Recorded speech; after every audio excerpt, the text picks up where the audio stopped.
ಆಕಾಶವಾಣಿ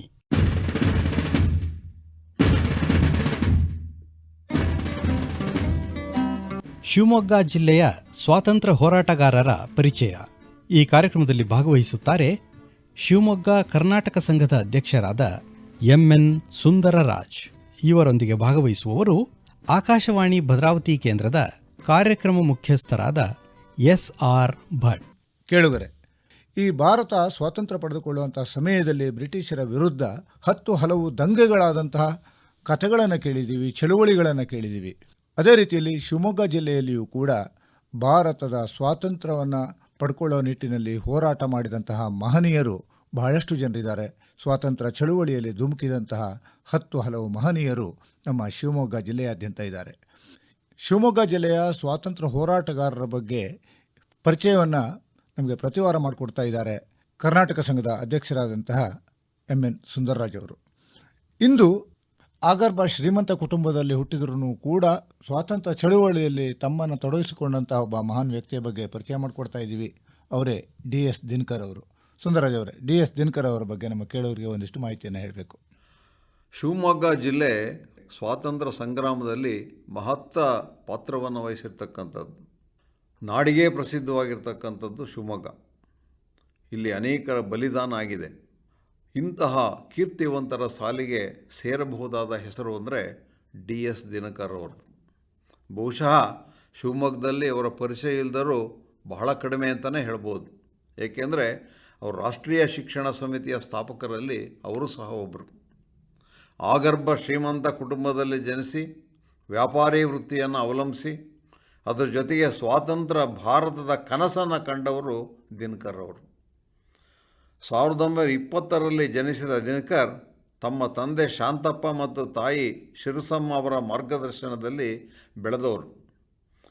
ಚಿಕ್ಕಂದಿನಲ್ಲೇ ಗಾಂಧೀಜಿಯವರ ಬಗ್ಗೆ ಅಪಾರವಾಗಿರ್ತಕ್ಕಂಥ ಗೌರವವನ್ನು ಹೊಂದಿದ್ದಂಥವರು.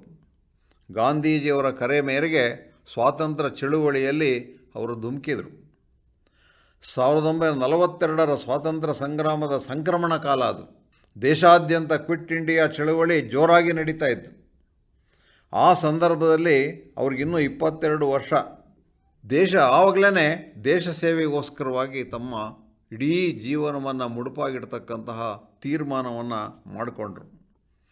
ಏನು ಮಾಡ್ತಾಯಿದ್ರು ಸ್ವಾತಂತ್ರ್ಯ ಸಂಗ್ರಾಮದಲ್ಲಿ ದಿನಕರ್ ಅವರು ಅಂದರೆ, ಮಾರುವೇಷದಲ್ಲೇ ಸಂಚರಿಸ್ತಾಯಿದ್ರು, ರೋಷಾಭರಿತವಾಗಿ ಮಾತನಾಡ್ತಾಯಿದ್ರು, ಜನರ ಸಂಘಟನೆಯನ್ನು ಮಾಡ್ತಾಯಿದ್ರು.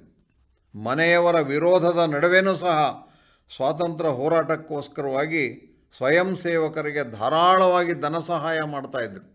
ಯುವಕರು ಇವರ ಮಾತಿನ ಮೋಡಿಗೆ ಸಿಲುಕಿ ಸ್ವಾತಂತ್ರ್ಯ ಸಂಗ್ರಾಮಕ್ಕೆ ತಂಡೋಪತಂಡವಾಗಿ ಸೇರೋದಕ್ಕೆ ಪ್ರಾರಂಭ ಮಾಡಿದರು. ಸರ್ಕಾರಕ್ಕೆ ಇವರು ತಲೆನೋವಾಗಿ ಪರಿಣಮಿಸಿ ಇವರನ್ನು ಹೇಗಾದರೂ ಮಾಡಿ ಮಟ್ಟ ಹಾಕಬೇಕು ಅಂತ ನಿರ್ಧರಿಸಿದರು. ದಿನಕರ್ಗಾಗಿ ಶೋಧ ನಡೆಸಿದರು. ಅವರ ಒಂದೆಡೆ ನಿಲ್ಲದೇ ಅಲ್ಲಲ್ಲೇ ಸಂಚರಿಸ್ತಾ ಪೊಲೀಸರ ಕಣ್ತಪ್ಪಿಸಿ ಓಡಾಡಿ ಸಂಘಟನೆಯ ಕಾರ್ಯದಲ್ಲಿ ನಿರತರಾದರು. ಒಮ್ಮೆಯಂತೂ ದಿನಕರ್ ಮನೆಯಲ್ಲಿರುವ ಸುಳಿವು ತಿಳಿದ ಪೊಲೀಸರು ಏಕಾಏಕಿ ನುಗ್ಗಿ ಹಲ್ಲೆ ನಡೆಸಿದಾಗ ಇವರ ತಂದೆಯವರ ತಲೆಗೆ ಏಟು ಬಿತ್ತು. ಆ ಗಡಿಬಿಡಿಯಲ್ಲಿ ಹಿಂದಿನ ಬಾಗಿಲಿನ ಮೂಲಕ ದಿನಕರ್ ತಪ್ಪಿಸ್ಕೊಂಡ್ರು. ಶಿವಮೊಗ್ಗದಲ್ಲಿ ಕೆ.ಟಿ. ಭಾಷ್ಯಂ ಅಧ್ಯಕ್ಷತೆಯಲ್ಲಿ ಕಾಂಗ್ರೆಸ್ ಸಮ್ಮೇಳನ ನಡೆದಾಗ ಗಲಾಟೆ ಆಗಿ ಲಾಠಿ ಪ್ರಹಾರ, ಗೋಲಿಬಾರೆಲ್ಲ ನಡೀತು. ಆಗ ನೊಂದವರಿಗೆಲ್ಲ ಆಶ್ರಯ ನೀಡಿದಂಥವರು ದಿನಕರ್ ಅವರು. ಸಿದ್ದಾಪುರದಲ್ಲಿ ಕೆಲ ಸ್ವಾತಂತ್ರ್ಯ ಹೋರಾಟಗಾರರ ಮನೆ ಆಸ್ತಿ ಜಪ್ತಿ ಆದಾಗ ಅವರ ಕುಟುಂಬದವರಿಗೆಲ್ಲ ಶಿವಮೊಗ್ಗದಲ್ಲಿ ಆಶ್ರಯ ನೀಡಿದ್ದು ಸಹ ದಿನಕರ್ ಅವರೇ. ಇದರ ನಡುವೆ ಹಳ್ಳಿಗೂ ತೆರಳಿ ಸ್ವಾತಂತ್ರ್ಯ ಕಿಡಿಯನ್ನು ಹೊತ್ತಿಸಿ ಜನಸಾಮಾನ್ಯರು ಸಹ ಚಳುವಳಿಯಲ್ಲಿ ಭಾಗವಹಿಸುವಂತೆ ನೋಡಿಕೊಂಡವರು ನಮ್ಮ ಈ ಡಿ.ಎಸ್. ದಿನಕರ್ ಅವರು. ಅರಣ್ಯ ಸತ್ಯಾಗ್ರಹ, ಈಚಲ ಮುರಗಳನ್ನು ಕಡಿಯುವುದು ಮುಂತಾದ ಕಾರ್ಯಗಳಲ್ಲಿ ಸದಾ ಮಂಚೂಣಿಯಲ್ಲಿದ್ದ ದಿನಕರ್ ಅವರನ್ನು ಬಂಧಿಸಿ ಸೆರೆಮನೆಗೆ ಕಳಿಸಿದರು ಆಗಿನ ಕಾಲದ ಬ್ರಿಟಿಷ್ ಅಧಿಕಾರಿಗಳು. ಬೆಂಗಳೂರಿನ ಸೆಂಟ್ರಲ್ ಜೈಲಿನಲ್ಲಿದ್ದಾಗ ಫಾಸಿ ಶಿಕ್ಷೆಗೆ ಗುರಿಯಾದ ಸ್ವಾತಂತ್ರ್ಯ ಸೇನಾನಿಗಳ ಬಗ್ಗೆ ಗುಪ್ತವಾಗಿ ಅವರ ಮನೆಯವರಿಗೆ ಸಂದೇಶ ನೀಡಿದ್ದು ಸಹ ದಿನಕರ್ ಅವರೇ. ಸೆರೆಮನೆಯಿಂದ ಬಿಡುಗಡೆಯಾದ ಮೇಲೆ ಹೊರಬಂದ ದಿನಕರ್ ಮತ್ತೆ ಸ್ವಾತಂತ್ರ್ಯ ಚಳುವಳಿಗೆ ಹಿಂತಿರುಗಿದರು. ಆಗ ಇವರ ಗೆಳೆಯರೆಲ್ಲ ಭೂಗತರಾಗಿ ಕೆಲಸ ನಿರ್ವಹಿಸ್ತಾ ಇದ್ದರು.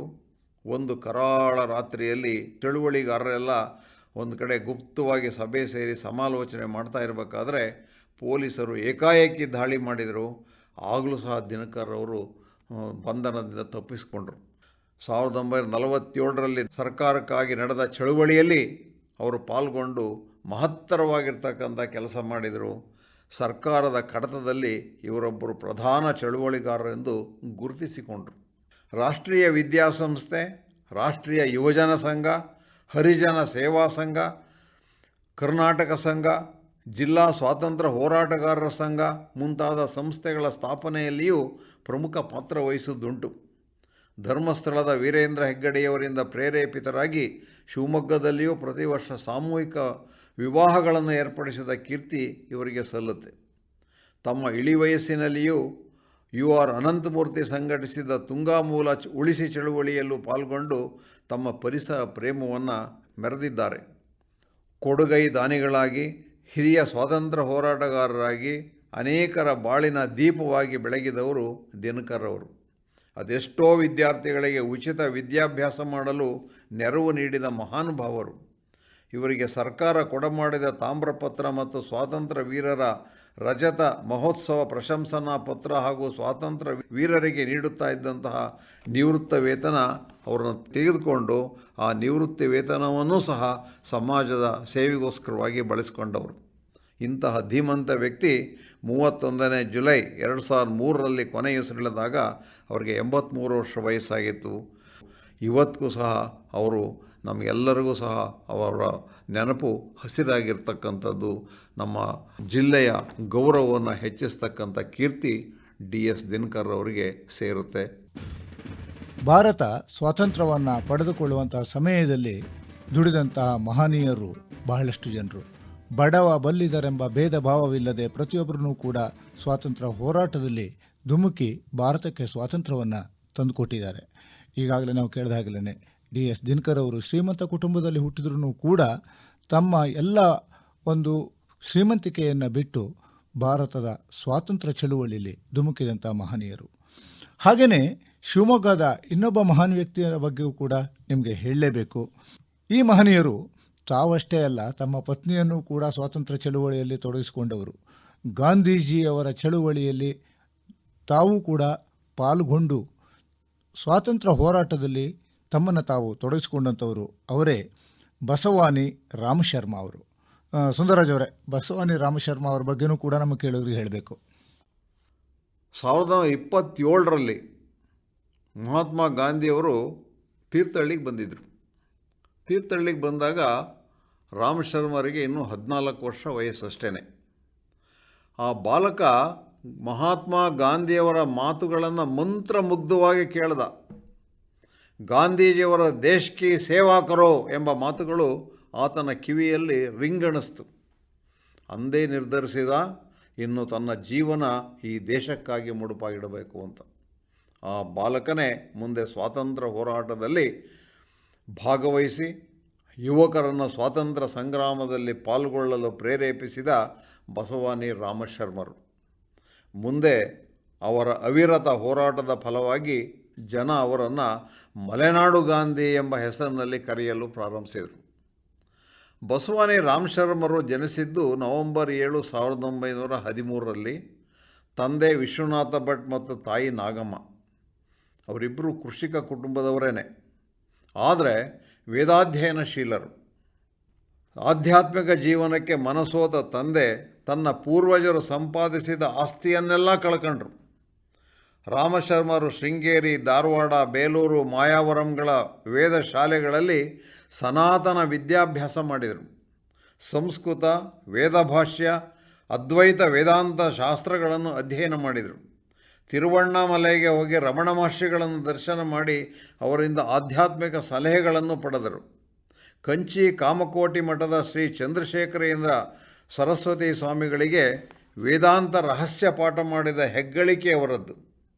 ಶಂಕರ ವೇದಾಂತ ಪ್ರಸಾರಕರಾಗಿದ್ದ ರಾಮಶರ್ಮರು ಇಂಗ್ಲೀಷ್, ತಮಿಳು, ಕನ್ನಡ ಮತ್ತು ಸಂಸ್ಕೃತ ಭಾಷೆಗಳಲ್ಲಿ ಪ್ರವೀಣರಾಗಿದ್ದರು. ಅವರು ಸ್ಥಾಪಿಸಿದ ವೇದ ಪಾಠಶಾಲೆ ಇಂದಿಗೂ ಬಸವಾನಿಯಲ್ಲಿ ನಡೀತಾ ಇದೆ. ಬಸವಾನಿ ರಾಮಶರ್ಮರು ಕೇವಲ ವೇದಾಂತ ಪಂಡಿತರಾಗಿರಲಿಲ್ಲ, ಸಮಾಜಮುಖಿ ಕೆಲಸಗಳನ್ನು ಮಾಡ್ತಾಯಿದ್ರು.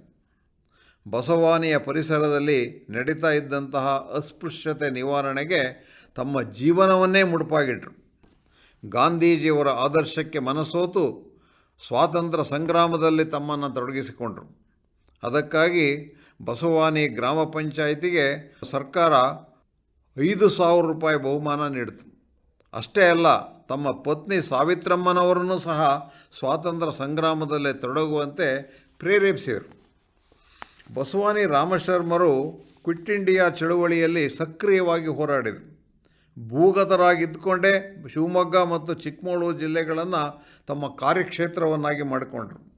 ಅಂಚೆ ಕಚೇರಿಗಳು, ರೈಲು ನಿಲ್ದಾಣಗಳು, ಸರ್ಕಾರಿ ಕಚೇರಿಗಳನ್ನು ಸುಡುವಂತೆ ಸತ್ಯಾಗ್ರಹಿಗಳಿಗೆ ಪ್ರೇರೇಪಣೆ ನೀಡ್ತಾಯಿದ್ರು. ನಾಗಪ್ಪ ಶೆಟ್ಟರ ನೇತೃತ್ವದಲ್ಲಿ ಕೊಪ್ಪದ ತಾಲ್ಲೂಕು ಖಜಾನೆಯನ್ನು ಲೂಟಿ ಮಾಡುವ ಯತ್ನದಲ್ಲಿ ಅವರು ವಿಫಲರಾದರೂ ಸಹ ನಂತರ ನಡೆದ ಬಹಿರಂಗ ಸಭೆಯಲ್ಲಿ ವೀರಾವೇಶ ಭಾಷಣ ಮಾಡ್ತಾ ಇರಬೇಕಾದ್ರೆ ಸರ್ಕಾರ ಅವರನ್ನು ಬಂಧಿಸಿ ಜೈಲಿನಲ್ಲಿಡ್ತು. ಬಿಡುಗಡೆಯಾದ ನಂತರವೂ ಮತ್ತೆ ತಮ್ಮ ಹೋರಾಟವನ್ನು ಮುಂದುವರಿಸಿದರು. ಗ್ರಾಮ ಸ್ವರಾಜ್ಯದ ಕುರಿತು ಜನಜಾಗೃತಿ ಮೂಡಿಸಿದವರಲ್ಲಿ ರಾಮಶರ್ಮರು ಮುಂಚೂಣಿಯಲ್ಲಿದ್ದರು. 1947ರ ಮೈಸೂರು ಚಲೋ ಅಥವಾ ಅರಮನೆ ಸತ್ಯಾಗ್ರಹದಲ್ಲಿ ಪಾಲ್ಗೊಂಡು ಅಲ್ಲೂ ಸಹ ಬಂಧಿತರಾದರು. ರಾಮಶರ್ಮರ ಪತ್ನಿ ಸಾವಿತ್ರಮ್ಮ ಸಹ ಉಗ್ರ ಸತ್ಯಾಗ್ರಹಿಯಾಗಿದ್ದು ಮಹಿಳೆಯರನ್ನು ಸ್ವಾತಂತ್ರ್ಯ ಸಂಗ್ರಾಮದಲ್ಲಿ ಪಾಲ್ಗೊಳ್ಳಲು ಮೂಲ ಪ್ರೇರಕ ಶಕ್ತಿಯಾಗಿದ್ದರು. ಅವರು ಅಸಂಖ್ಯಾತ ಮಹಿಳೆಯರನ್ನು ಸಂಘಟಿಸಿ ತೀರ್ಥಹಳ್ಳಿ ತಾಲ್ಲೂಕು ಕಚೇರಿಯನ್ನು ಮುತ್ತಿಗೆ ಹಾಕಿ 8 ದಿನಗಳ ಕಾಲ ತಾಲ್ಲೂಕು ಕಚೇರಿ ಕೆಲಸ ಮಾಡದಂತೆ ತಡೆದರು. ಅದಕ್ಕಾಗಿ ಅವರನ್ನು ಸರ್ಕಾರ ಬಂಧಿಸಿ ಸೆರೆಮನೆಗೆ ಕಳಿಸಿದರು. 1-2 ತಿಂಗಳ ನಂತರ ಬಿಡುಗಡೆಯಾದ ಮೇಲೆ ಬಸವಾನಿಯನ್ನು ಶೈಕ್ಷಣಿಕ ಕೇಂದ್ರವನ್ನಾಗಿ ಮಾಡಿದ ಕೀರ್ತಿ ಅವರಿಗೆ ಸಲ್ಲುತ್ತದೆ. ಪ್ರೌಢಶಾಲಾ ಕಟ್ಟಡ ನಿರ್ಮಾಣಕ್ಕೆ ಪ್ರತಿ ಮನೆಗೆ ತೆರಳಿ ದೇಣಿಗೆ ಸಂಗ್ರಹಿಸಿ ಕಟ್ಟಡ ನಿರ್ಮಿಸಿದ್ದು ಸಾಮಾನ್ಯ ಸಂಗತಿಯೇನಲ್ಲ. ಈಗ ಅದು ಪದವಿ ಪೂರ್ವ ಕಾಲೇಜಾಗಿ ಪರಿವರ್ತನೆಯಾಗಿದೆ. ರಾಮಶರ್ಮರು ಕಡದಾಳ್ ಮಂಜಪ್ಪನವರ ನೇತೃತ್ವದಲ್ಲಿ ಹೋರಾಡಿ ಮತ್ತೆ ಜೈಲಿಗೆ ಹೋದರು. ಜೈಲಿನಿಂದ ಬಿಡುಗಡೆಯಾದ ನಂತರ ಅವರನ್ನು ಸಾಂಪ್ರದಾಯಿಕ ಬ್ರಾಹ್ಮಣ ಸಮಾಜದಿಂದ ಕೆಲಕಾಲ ಬಹಿಷ್ಕಾರಕ್ಕೆ ಗುರಿ ಮಾಡಿದರು. ಆದರೂ ಸಹ ಅವರಲ್ಲಿದ್ದ ಧಾರ್ಮಿಕ ಶ್ರದ್ಧೆ, ದೇಶದ ಬಗೆಗಿನ ಪ್ರೀತಿಯಿಂದಾಗಿ ಎಲ್ಲರ ಗೌರವಾದರಗಳಿಗೆ ಅವರು ಪಾತ್ರರಾದರು. ಕಟ್ಟ ಸ್ವಾತಂತ್ರ್ಯ ಯೋಧರಾಗಿ, ಪತ್ರಕರ್ತರಾಗಿ, ಸಮಾಜ ಸೇವಕರಾಗಿ, ವೈದಿಕ ಆಚರಣೆಗಳ ಅನುಯಾಯಿಗಳಾಗಿ ಅವರು ಹೆಸರು ಗಳಿಸಿದರು. ಅಂದು ಪ್ರಾರಂಭಿಸಿದ ಬಸವಾನಿ ಸಾವಿತ್ರಮ್ಮ ರಾಮಶರ್ಮ ಟ್ರಸ್ಟ್ ಒಂದು ಮಹಿಳಾ ಸಮಾಜವನ್ನು ಆವಾಗ ಸ್ಥಾಪನೆ ಮಾಡಿತು. ಅದು ಇಂದಿಗೂ ಸಹ ಕಾರ್ಯನಿರ್ವಹಿಸ್ತಾ ಇದೆ. ವೃದ್ಧಾಶ್ರಮವನ್ನು ಪ್ರಾರಂಭಿಸಿದೆ. ಹೀಗೆ ಇಡೀ ಜೀವನ ವಿಪ್ರ ವಲಯದಲ್ಲೇ ಇದ್ದರೂ ಸಹ ಅವರು ಎಂದಿಗೂ ಸಹ ಜಾತಿ ತಾರತಮ್ಯಗಳನ್ನು ಆಚರಿಸಿದವರಲ್ಲ ಮತ್ತು ತಮ್ಮ ಧ್ಯೇಯಗಳನ್ನು ಮತ್ತು ತಾವು ನಂಬಿಕೊಂಡು ಬಂದಿರತಕ್ಕಂಥ ಆದರ್ಶಗಳನ್ನು ಎಂದಿಗೂ ಅವರು ಕಡೆಗಾಣಿಸಲಿಲ್ಲ. ಹೀಗಾಗಿಯೇ ಬಸವಾನಿ ರಾಮಶರ್ಮರು ಮತ್ತು ಅವರ ಪತ್ನಿ ಇವತ್ತಿಗೂ ನಮ್ಮ ಶಿವಮೊಗ್ಗ ಜಿಲ್ಲೆಯಲ್ಲಿ ಅಚ್ಚಳಿಯದ ಒಂದು ಛಾಪನ್ನು ಮೂಡಿಸಿ ಹೋಗಿರ್ತಕ್ಕಂತಹ ಮಹಾಪುರುಷರು. ಎನ್ ಸುಂದರರಾಜ್ ಅವರೇ, ಬಸವಾನಿ ರಾಮಶರ್ಮರ ಹೋರಾಟವೂ ಕೂಡ ಸ್ವಾತಂತ್ರ್ಯ ಹೋರಾಟದಲ್ಲಿ ಅತ್ಯಂತ ಪ್ರಮುಖವಾದಂತಹ ಒಂದು ಮೈಲಿಗಲ್ಲು ನಮ್ಮ ಶಿವಮೊಗ್ಗ ಜಿಲ್ಲೆಯಲ್ಲಿ ಅಂತಲೇ ಹೇಳಬೇಕು. ತಾವು 4 ವಾರಗಳ ಕಾಲ ನಮ್ಮ ಶಿವಮೊಗ್ಗ ಜಿಲ್ಲೆಯ ಸ್ವಾತಂತ್ರ್ಯ ಹೋರಾಟಗಾರರ ಪರಿಚಯವನ್ನು ನಮ್ಮ ಕೇಳೋರಿಗೆ ಮಾಡಿಕೊಡ್ತಾ ಇದ್ದೀರಿ. ಇದುವರೆಗೆ ಸುಮಾರು ಒಂದು 10 ಜನ ಹೋರಾಟಗಾರರನ್ನಷ್ಟೇ ನಿಮಗೆ ಪರಿಚಯಿಸೋದಕ್ಕೆ ಸಾಧ್ಯ ಆಯಿತು. ಇಂತಹ ಹಲವಾರು ಮಹನೀಯರು ನಮ್ಮ ಶಿವಮೊಗ್ಗ ಜಿಲ್ಲೆಯಲ್ಲಿದ್ದಾರೆ. ಬಹಳಷ್ಟು ಸಂದರ್ಭಗಳಲ್ಲಿ ನಮ್ಮ ಅಕ್ಕಪಕ್ಕದ ಮನೆಯಲ್ಲಿ ಇರುವಂಥವರು ಇಲ್ಲ ನಮ್ಮ ಊರಿನಲ್ಲಿ ಇರುವಂತಹ ಸ್ವಾತಂತ್ರ್ಯ ಹೋರಾಟಗಾರರ ಪರಿಚಯ ನಮಗೆ ಇರೋದಕ್ಕೆ ಸಾಧ್ಯ ಇರೋದಿಲ್ಲ. ಅಂಥವರ ಮಾಹಿತಿಯನ್ನು ತಾವೆಲ್ಲರೂ ಕೂಡ ಸಂಗ್ರಹಿಸಿಕೊಂಡು ಅಂಥವ್ರನ್ನ ನೆನೆಯುವಂಥ ಪ್ರಯತ್ನವನ್ನು ಮಾಡಲಿ ನಮ್ಮ ಎಲ್ಲ ಕೇಳುಗರು ಅನ್ನೋದು ನಮ್ಮ ಆಶಯನೂ ಕೂಡ. ಎನ್ ಸುಂದರರಾಜ್ ಅವರ 4 ವಾರಗಳ ಕಾಲ ನಮ್ಮೊಟ್ಟಿಗೆ ಇದ್ದು ಸುಮಾರು ಒಂದು 10 ಹೋರಾಟಗಾರರನ್ನಷ್ಟೇ ಪರಿಚಯ ಮಾಡಿಸೋದಕ್ಕೆ ಸಾಧ್ಯ ಆಯಿತು. ಸಮಯ ಸಿಕ್ಕಾಗ ಇನ್ನೂ 10 ಹಲವು ಸ್ವಾತಂತ್ರ್ಯ ಹೋರಾಟಗಾರರ ಪರಿಚಯವನ್ನು ಮಾಡಿಕೊಡೋಣ ಅನ್ನೋ ಆಶಯದೊಂದಿಗೆ ನಮಸ್ಕಾರ, ಧನ್ಯವಾದ. ನಮಸ್ಕಾರ. ಇದುವರೆಗೂ ಶಿವಮೊಗ್ಗ ಜಿಲ್ಲೆಯ ಸ್ವಾತಂತ್ರ್ಯ ಹೋರಾಟಗಾರರ ಪರಿಚಯ ಕೇಳಿದಿರಿ. ಭಾಗವಹಿಸಿದವರು ಶಿವಮೊಗ್ಗ ಕರ್ನಾಟಕ ಸಂಘದ ಅಧ್ಯಕ್ಷರಾದ ಎನ್ ಸುಂದರರಾಜ್. ಇವರೊಂದಿಗೆ ಪಾಲ್ಗೊಂಡವರು ಭದ್ರಾವತಿ ಆಕಾಶವಾಣಿ ಕೇಂದ್ರದ ಕಾರ್ಯಕ್ರಮ ಮುಖ್ಯಸ್ಥರಾದ SR ಭಟ್.